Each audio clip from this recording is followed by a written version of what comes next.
ഏവർക്കും എൽഷദായ് ചാനലിലേക്ക് സ്വാഗതം.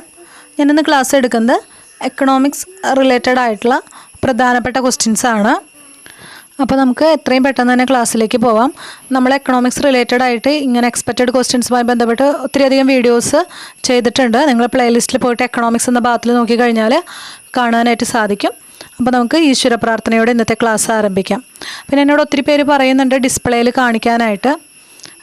എന്നുവെച്ചാൽ നമ്മൾ കുറേ ക്വസ്റ്റ്യൻസ് ഉൾക്കൊള്ളിക്കുന്നുണ്ട്. അപ്പോൾ ഇതിനൊന്നും ഒരുപാട് ക്വസ്റ്റ്യൻസ് ഉൾക്കൊള്ളിക്കുന്നതുകൊണ്ട് അതിന് സമയം കിട്ടാത്തതുകൊണ്ടാണ് ഞാൻ ഡിസ്പ്ലേയിൽ കാണിക്കാൻ പറ്റാത്തത്. നിങ്ങൾ കേട്ടിരുന്നാൽ തന്നെ നിങ്ങൾക്ക് കാര്യങ്ങൾ മനസ്സിലാക്കാവുന്നതേ ഉള്ളൂ.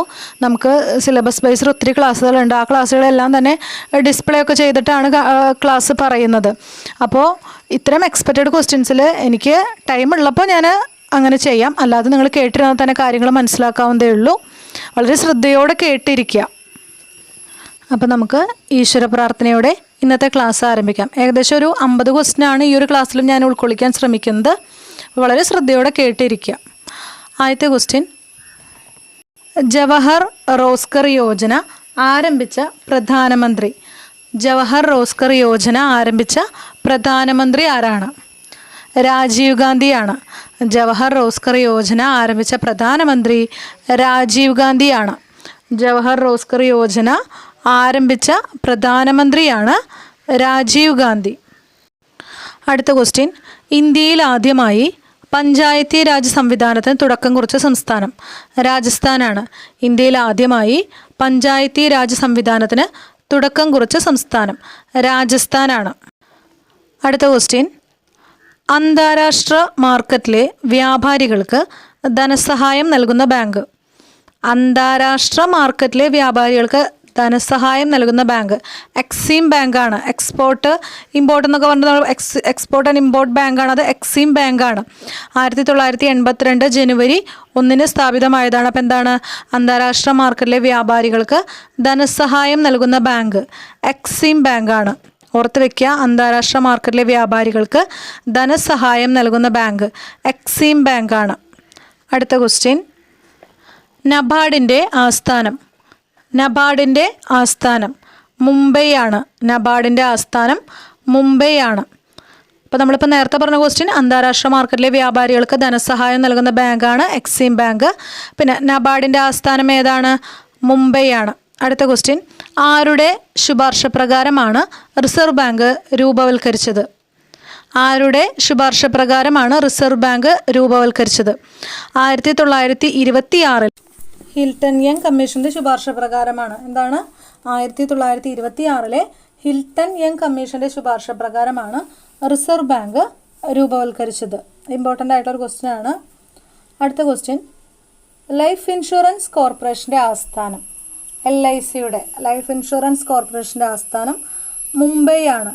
ലൈഫ് ഇൻഷുറൻസ് കോർപ്പറേഷൻ്റെ ആസ്ഥാനം മുംബൈ ആണ്. അടുത്ത ക്വസ്റ്റ്യൻ, ഇന്ത്യയിൽ ആദ്യമായി നിലവിൽ വന്ന സ്വകാര്യ ബാങ്ക്. ഇന്ത്യയിൽ ആദ്യമായി നിലവിൽ വന്ന സ്വകാര്യ ബാങ്ക് UTI ബാങ്കാണ്.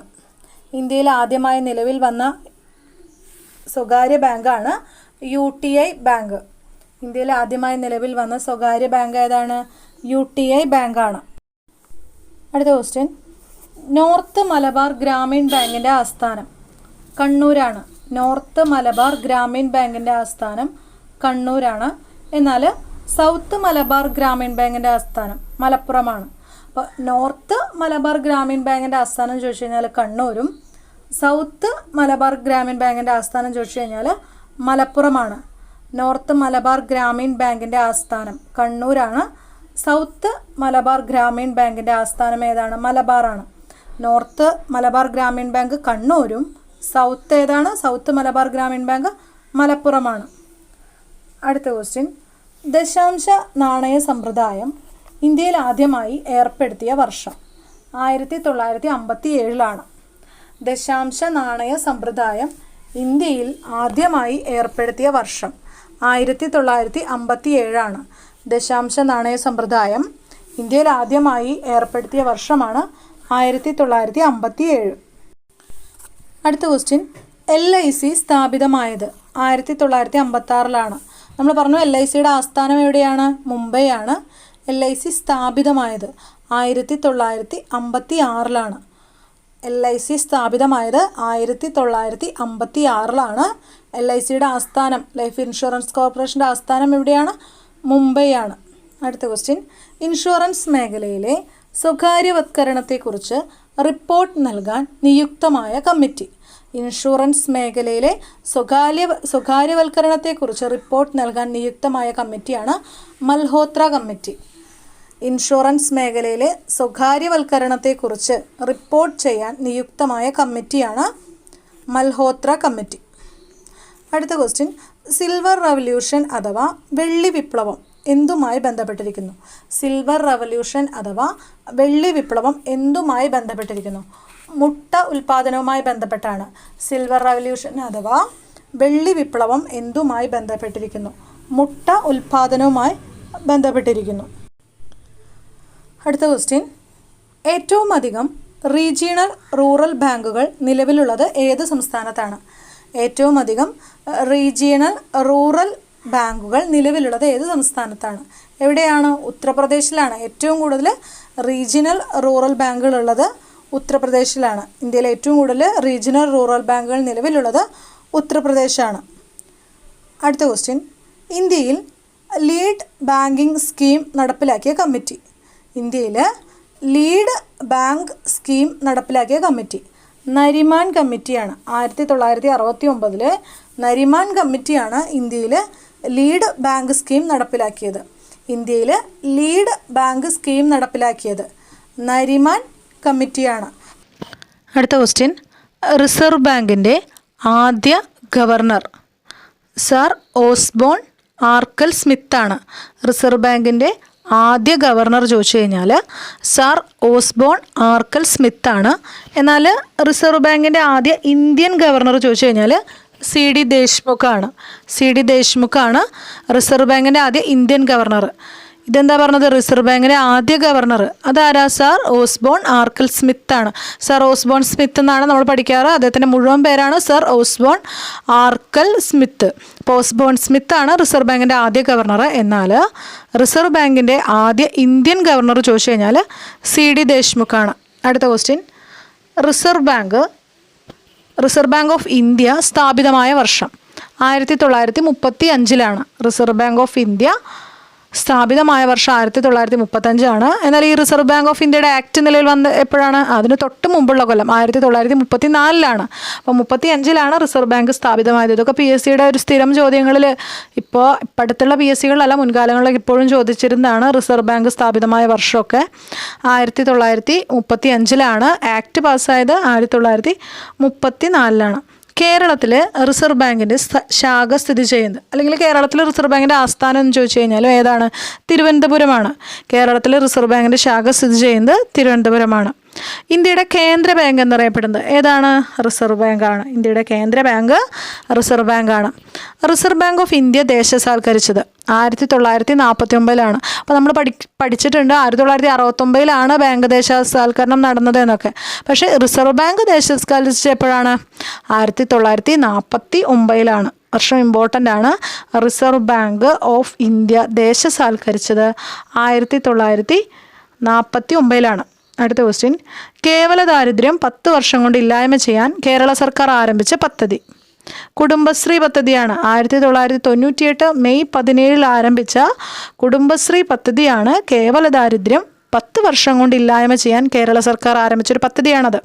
കുടുംബശ്രീ പദ്ധതിയാണ് കേവല ദാരിദ്ര്യം 10 വർഷം കൊണ്ട് ഇല്ലായ്മ ചെയ്യാൻ കേരള സർക്കാർ ആരംഭിച്ച പദ്ധതിയാണ് കുടുംബശ്രീ പദ്ധതി. 1998 മെയ് 17. അപ്പോൾ കുടുംബശ്രീയുടെ വർഷം ഒരു യൂണിവേഴ്സിറ്റി അസിസ്റ്റൻ്റ് എക്സാമിന് ചോദിച്ചിട്ടുള്ളതാണ്. കുടുംബശ്രീ നിലവിൽ വന്നത് 1998. ഓർത്ത് വയ്ക്കുക. മെയ് 17. 1998 മെയ് 17 കേവല ദാരിദ്ര്യം 10 വർഷം കൊണ്ട് ഇല്ലായ്മ ചെയ്യാൻ കേരള സർക്കാർ ആരംഭിച്ചൊരു പദ്ധതിയാണ് കുടുംബശ്രീ പദ്ധതി. അടുത്ത ക്വസ്റ്റ്യൻ, ദേശീയ ഗ്രാമവികസന ഇൻസ്റ്റിറ്റ്യൂട്ട് സ്ഥിതി ചെയ്യുന്നത്. ദേശീയ ഗ്രാമവികസന ഇൻസ്റ്റിറ്റ്യൂട്ട് സ്ഥിതി ചെയ്യുന്നത് ഹൈദരാബാദാണ്. ദേശീയ ഗ്രാമവികസന ഇൻസ്റ്റിറ്റ്യൂട്ട് സ്ഥിതി ചെയ്യുന്നത് ഹൈദരാബാദിലാണ്. ദേശീയ ഗ്രാമവികസന ഇൻസ്റ്റിറ്റ്യൂട്ട് സ്ഥിതി ചെയ്യുന്നത് എവിടെയാണ്? ഹൈദരാബാദിലാണ്. അടുത്ത ക്വസ്റ്റ്യൻ, 1 രൂപയും മറ്റ് സബ്സിഡിയറി പണവും പുറത്തിറക്കുന്നത് ധനകാര്യ മന്ത്രാലയമാണ്. 1 രൂപയും മറ്റ് സബ്സിഡിയറി പണവും പുറത്തിറക്കുന്നത് ധനകാര്യ മന്ത്രാലയമാണ്. അപ്പോൾ 1 രൂപ നോട്ടുകൾ ഒഴികെയാണ് എന്ത് റിസർവ് ബാങ്കിൻ്റെ അണ്ടറിൽ വരുന്നത്. എന്നാൽ 1 രൂപയും മറ്റ് സബ്സിഡിയറി പണവും പുറത്തിറക്കുന്നത് ആരാണ്? ധനകാര്യ മന്ത്രാലയമാണ്. ബാങ്ക് ദേശസാൽക്കരണം നടത്തിയ പ്രധാനമന്ത്രി ആരാണ്? ഇന്ദിരാഗാന്ധിയാണ്. ബാങ്ക് ദേശസാൽക്കരണം നടത്തിയ പ്രധാനമന്ത്രിയാണ് ഇന്ദിരാഗാന്ധി. അടുത്ത ക്വസ്റ്റ്യൻ, ഏത് ബാങ്ക് ദേശസാൽക്കരിച്ചാണ് സ്റ്റേറ്റ് ബാങ്ക് ഓഫ് ഇന്ത്യ രൂപവത്കരിച്ചത്? ഏത് ബാങ്ക് ദേശസാൽക്കരിച്ചാണ് സ്റ്റേറ്റ് ബാങ്ക് ഓഫ് ഇന്ത്യ രൂപവത്കരിച്ചത്? ഏത് ബാങ്കാണ്? ഇംപീരിയൽ ബാങ്കാണ് അല്ലേ? ഇംപീരിയൽ ബാങ്ക്, അതായത് സ്റ്റേറ്റ് ബാങ്ക് ഓഫ് ഇന്ത്യ മുൻകാലങ്ങളിൽ അറിയപ്പെടുന്നത് എന്താണ്? ഇംപീരിയൽ ബാങ്ക് എന്നാണ്. അടുത്ത ക്വസ്റ്റ്യൻ, ആദ്യമായി വാണിജ്യ ബാങ്കുകളുടെ ദേശസാൽക്കരണം നടത്തിയത്? 1969 ജൂലൈ 14 ആദ്യമായി വാണിജ്യ ബാങ്കുകളുടെ ദേശസാൽക്കരണം നടത്തിയത് 1969 ജൂലൈ 14 ആദ്യമായി വാണിജ്യ ബാങ്കുകളുടെ ദേശസാൽക്കരണം നടത്തിയത് 1969 ജൂലൈ 14 ചെറുകിട വ്യവസായങ്ങളെ പ്രോത്സാഹിപ്പിക്കാൻ ലോൺ നൽകുന്ന ബാങ്ക് സിഡ്ബി ബാങ്കാണ്. ചെറുകിട വ്യവസായങ്ങളൊക്കെ പ്രോത്സാഹിപ്പിക്കാനായിട്ട് ലോൺ നൽകുന്ന ബാങ്കാണ് സിഡ്ബി ബാങ്ക്. 1990 ഏപ്രിൽ 2 ഇതിൻ്റെ പ്രവർത്തനങ്ങളൊക്കെ ആരംഭിക്കുന്നത്. ഏത് ബാങ്കാണ്? സിഡ്ബി. ചെറുകിട വ്യവസായങ്ങളെ പ്രോത്സാഹിപ്പിക്കാൻ ലോൺ നൽകുന്ന ബാങ്കാണ് സിഡ്ബി. ഈ സിഡ്ബിയുടെ ആസ്ഥാനം എന്ന് പറയുന്നത് ലക്നൗ ആണ്. സിഡ്ബിയുടെ ആസ്ഥാനം ലക്നൗ ആണ്. അപ്പോൾ എന്താ പറയുന്നത്? ചെറുകിട വ്യവസായങ്ങളെ പ്രോത്സാഹിപ്പിക്കാൻ ലോൺ നൽകുന്ന ബാങ്ക് സിഡ്ബി ബാങ്കാണ്. സിഡ്ബിയുടെ ആസ്ഥാനം ലക്നൗ ആണ്. അടുത്ത ക്വസ്റ്റ്യൻ, അന്താരാഷ്ട്ര നാണയനിധിയിൽ ഇന്ത്യയെ പ്രതിനിധീകരിക്കുന്ന ബാങ്ക്? ഇതൊക്കെ PSC ചോദിച്ചിട്ടുള്ള ക്വസ്റ്റ്യൻ ആണ്. ഏതാണ്? റിസർവ് ബാങ്ക് ഓഫ് ഇന്ത്യ ആണ് അല്ലേ? അന്താരാഷ്ട്ര നാണയനിധിയിൽ ഇന്ത്യയെ പ്രതിനിധീകരിക്കുന്ന ബാങ്കാണ് റിസർവ് ബാങ്ക് ഓഫ് ഇന്ത്യ. അന്താരാഷ്ട്ര നാണയനിധിയിൽ ഇന്ത്യയെ പ്രതിനിധീകരിക്കുന്ന ബാങ്കാണ് റിസർവ് ബാങ്ക് ഓഫ് ഇന്ത്യ. അടുത്ത ക്വസ്റ്റ്യൻ, കൃഷിക്കും ഗ്രാമവികസനത്തിനും വേണ്ടിയുള്ള ബാങ്കായ നബാർഡ് സ്ഥാപിക്കപ്പെട്ടത് 1982 ജൂലൈ 12 കൃഷിക്കും ഗ്രാമവികസനത്തിനും വേണ്ടിയുള്ള ദേശീയ ബാങ്കായ നബാർഡ് സ്ഥാപിക്കപ്പെട്ടത് എന്നാണ്? 1982 ജൂലൈ 12 കൃഷിക്കും ഗ്രാമവികസനത്തിനും വേണ്ടിയുള്ള ദേശീയ ബാങ്കായ നബാർഡ് സ്ഥാപിക്കപ്പെട്ടത് 1982 ജൂലൈ 12 അപ്പം നബാർഡ് 1982 ജൂലൈ 12 കാര്യം ഓർത്ത് വയ്ക്കുക. 1982 ജൂലൈ 12 കൃഷിക്കും ഗ്രാമവികസനത്തിനും വേണ്ടിയുള്ള ദേശീയ ബാങ്കായ നബാർഡ് സ്ഥാപിക്കപ്പെട്ടത് 1982 ജൂലൈ 12 നബാർഡിൻ്റെ ആസ്ഥാനം നമ്മൾ പറഞ്ഞിരുന്നത് ഏതാണ്? മുംബൈ ആണ്. നബാർഡിൻ്റെ ആസ്ഥാനം മുംബൈ ആണ്. അടുത്ത ക്വസ്റ്റ്യൻ, വോളണ്ടറി റിട്ടയർമെൻറ്റ് പദ്ധതി ഇന്ത്യയിൽ ആദ്യമായി ഏർപ്പെടുത്തിയ ബാങ്ക്? പഞ്ചാബ് നാഷണൽ ബാങ്കാണ്. വോളണ്ടറി റിട്ടയർമെൻറ്റ് പദ്ധതി ഇന്ത്യയിൽ ആദ്യമായി ഏർപ്പെടുത്തിയ ബാങ്കാണ് Punjab national bank. Voluntary retirement ഇന്ത്യയിൽ ആദ്യമായി നടപ്പിലാക്കിയ ബാങ്കാണ് പഞ്ചാബ് നാഷണൽ ബാങ്ക്. അപ്പോൾ നമ്മൾ കേട്ടിട്ടുണ്ടാവും എന്ത് വോളണ്ടറി റിട്ടയർമെൻ്റ് ഒക്കെ, അതായത് VRS അല്ലേ? അപ്പോൾ ഈ ഒരു വോളണ്ടറി റിട്ടയർമെൻറ്റ് പദ്ധതി ഇന്ത്യയിൽ ആദ്യമായി ഏർപ്പെടുത്തിയത് ആരാണ്? പഞ്ചാബ് നാഷണൽ ബാങ്കാണ്. വോളണ്ടറി റിട്ടയർമെൻറ്റ് പദ്ധതി ഇന്ത്യയിൽ ആദ്യമായി ഏർപ്പെടുത്തിയ ബാങ്കാണ് പഞ്ചാബ് നാഷണൽ ബാങ്ക്. കറൻസി നോട്ടുകളിൽ എത്ര ഭാഷകളിലാണ് മൂല്യം രേഖപ്പെടുത്തിയിട്ടുള്ളത്? കറൻസി നോട്ടുകളിൽ എത്ര ഭാഷകളിലാണ് മൂല്യം രേഖപ്പെടുത്തിയിട്ടുള്ളത്? 17 ഭാഷകളിലാണ്. കറൻസി നോട്ടുകളിൽ എത്ര ഭാഷകളിലാണ് മൂല്യം രേഖപ്പെടുത്തിയിട്ടുള്ളത്? 17 ഭാഷകളിലാണ്. 17 ഭാഷകളിലാണ് കറൻസി നോട്ടുകളിൽ മൂല്യം രേഖപ്പെടുത്തിയിട്ടുള്ളത്. അടുത്ത ക്വസ്റ്റ്യൻ, ഇന്ത്യയിൽ ആധുനിക രീതിയിലുള്ള ബാങ്കിങ് സമ്പ്രദായത്തിന് തുടക്കം കുറിച്ചത്?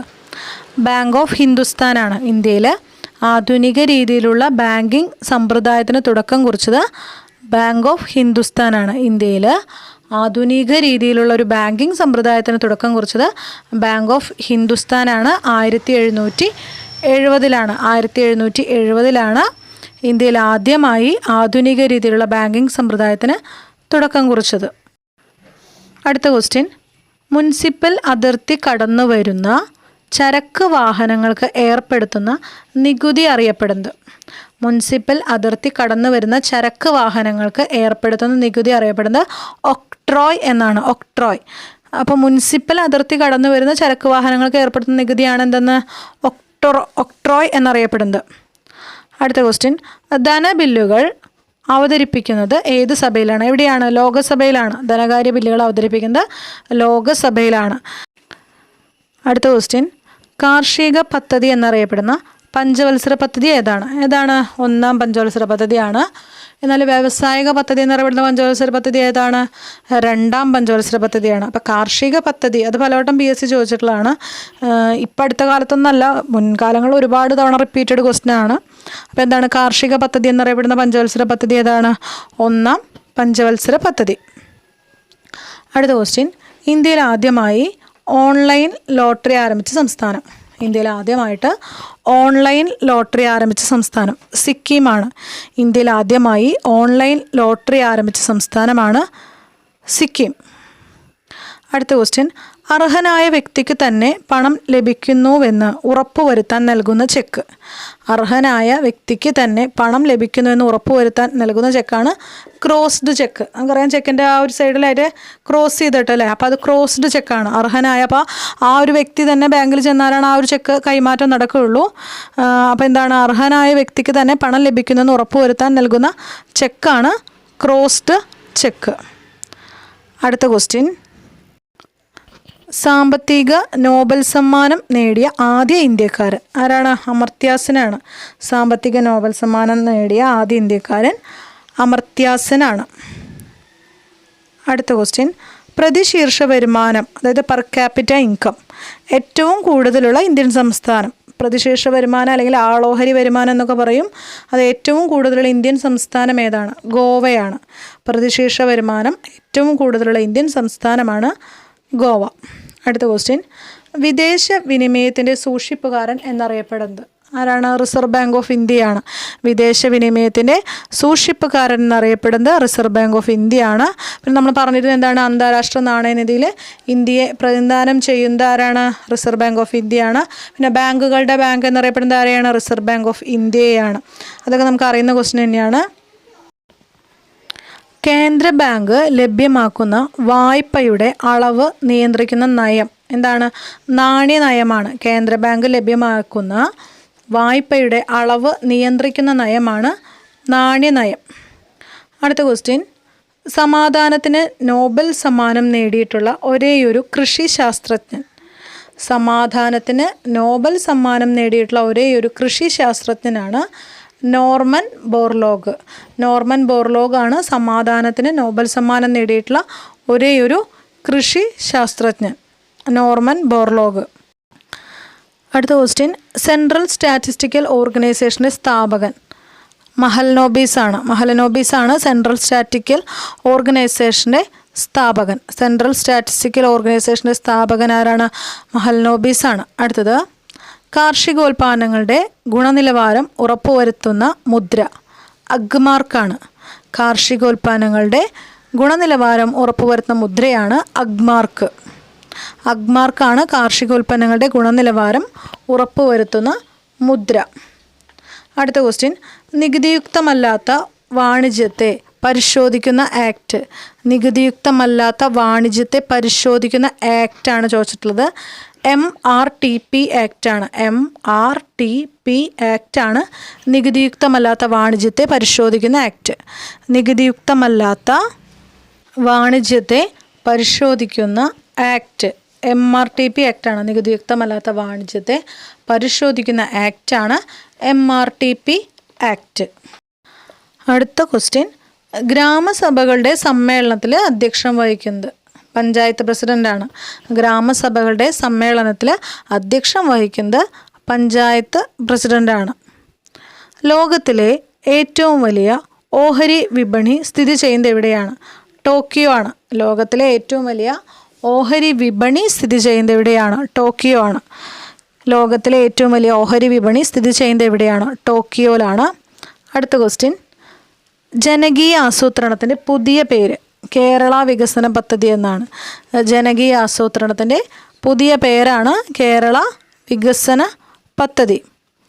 അടുത്ത ക്വസ്റ്റ്യൻ, ഏത് മേഖലയുടെ പരിഷ്കരണത്തിനാണ് കേൾക്കർ കമ്മിറ്റി വഴിയൊരുക്കിയത്? കേൾക്കർ കമ്മിറ്റി വഴിയൊരുക്കിയത് നികുതി സംവിധാനമാണ്. ഏത് മേഖലയുടെ പരിഷ്കരണത്തിനാണ് കേൾക്കർ കമ്മിറ്റി വഴിയൊരുക്കിയത്? നികുതി സംവിധാനമാണ്. ഏത് മേഖലയുടെ പരിഷ്കരണത്തിനാണ് കേൾക്കർ കമ്മിറ്റി വഴിയൊരുക്കിയത്? നികുതി സംവിധാനമാണ്. അടുത്ത ക്വസ്റ്റ്യൻ, എത്രാം പഞ്ചവത്സര പദ്ധതി കാലത്താണ് ജനകീയ ആസൂത്രണം നടപ്പിലാക്കിയത്? എത്രാം പഞ്ചവത്സര പദ്ധതി കാലത്താണ് ജനകീയ ആസൂത്രണം നടപ്പിലാക്കിയത്? 9ാം പഞ്ചവത്സര പദ്ധതി കാലത്താണ്. 9ാം പഞ്ചവത്സര പദ്ധതി കാലത്താണ് ജനകീയ ആസൂത്രണം നടപ്പിലാക്കിയത്. അടുത്ത ക്വസ്റ്റ്യൻ, ഇന്ത്യൻ ബാങ്കിങ് പരിഷ്കരണത്തിന് നിർദ്ദേശിച്ച കമ്മിറ്റി? ഇന്ത്യയിലെ ബാങ്കിങ് പരിഷ്കരണത്തിന് നിർദ്ദേശിച്ച കമ്മിറ്റിയാണ് നരസിംഹം കമ്മിറ്റി. ഇന്ത്യയിലെ ബാങ്കിങ് പരിഷ്കരണത്തിന് നിർദ്ദേശിച്ച കമ്മിറ്റി നരസിംഹം കമ്മിറ്റിയാണ്. പിന്നെ അടുത്ത ക്വസ്റ്റ്യൻ, പഞ്ചായത്ത് രാജ് സംവിധാനത്തിന് തുടക്കം കുറിച്ച ആദ്യ സംസ്ഥാനം ഏതാണ്? രാജസ്ഥാനാണ്.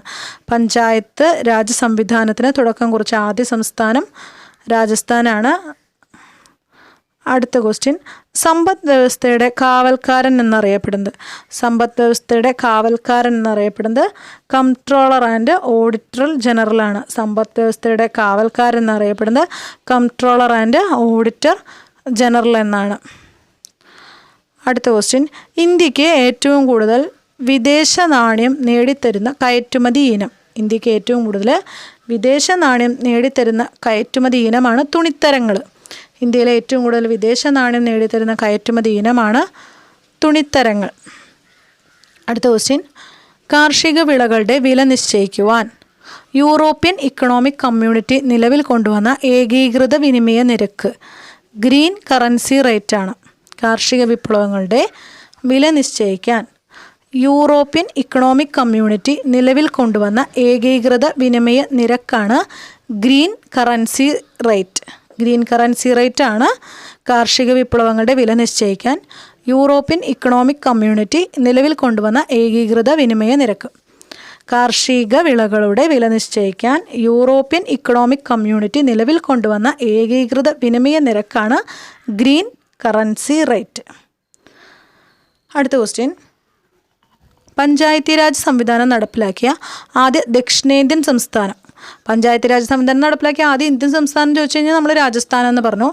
ദക്ഷിണേന്ത്യൻ സംസ്ഥാനം എന്ന് എടുത്ത് ചോദിക്കുകയാണെങ്കിൽ ഏതാണ്?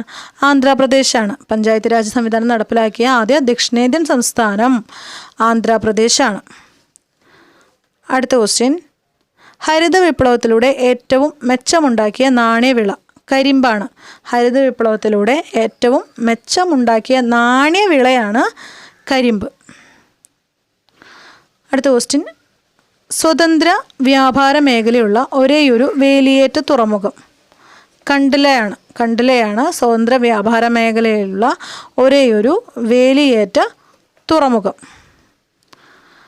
ജനതാ സർക്കാർ നടപ്പിൽ വരുത്തിയ ആസൂത്രണ പദ്ധതി? റോളിംഗ് പ്ലാൻ ആണ്. ജനതാ സർക്കാർ നടപ്പിൽ വരുത്തിയ ആസൂത്രണ പദ്ധതി റോളിംഗ് പ്ലാൻ ആണ്.